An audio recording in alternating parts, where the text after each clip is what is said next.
আজকে আমাদের বাড়িতে এই যে খিচুড়ি রান্না হয়েছে, খিচুড়ি আর সাথে হচ্ছে গরম গরম আলুর দম। খিচুড়ি বার ভাই, হাই খাবি তো ভাই? এই যে ভাই কি করছে দেখি, ওই যে ভাই কই, আমাকে অল্প করে দিস একদম। কই কোনটা আমার? ওইটা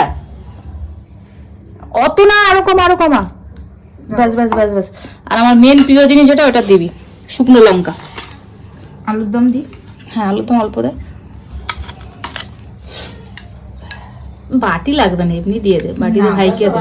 থাক আর দিস না, দিস না, আর আলু দিস না, একটু গ্রেভি দে ব্যাস। এখানটা দে, মাকে দে। হ্যাঁ এই শুকনো লঙ্কা, এটাই হচ্ছে মেন। খিচুড়ি দেখো কত সুন্দর খিচুড়ি করেছে। কি কি দিয়েছে? কুমড়ো আর আলু না? কুমড়ো আলু কত কি দিয়েছে। ভাই আয় আয়, না সবাই একসাথে বসো, একসাথে বসে খাবো সবাই। তাড়াতাড়ি আয়, এই যে বেড়েছে, তাড়াতাড়ি আয়। এটা কার? ওর ভাইয়ের? ভাই আয়। তো এখন খাই, খেয়ে টেস্টটা দেখি কি রকম হয়েছে।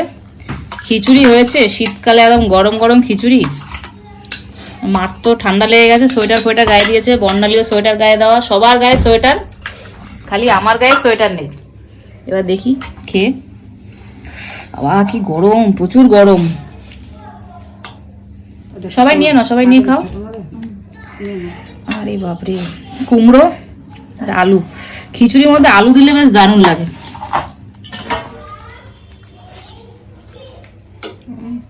গরম মশলা দিয়েছে না, দারুণ হয়েছে, হেবি সুন্দর হয়েছে। হ্যাঁ ওইটাই তো পাতলা খানা। পাতো বসো, দারুণ। বাড়িতে সবাই মিলে বসে খাওয়ার মজাটাই আলাদা।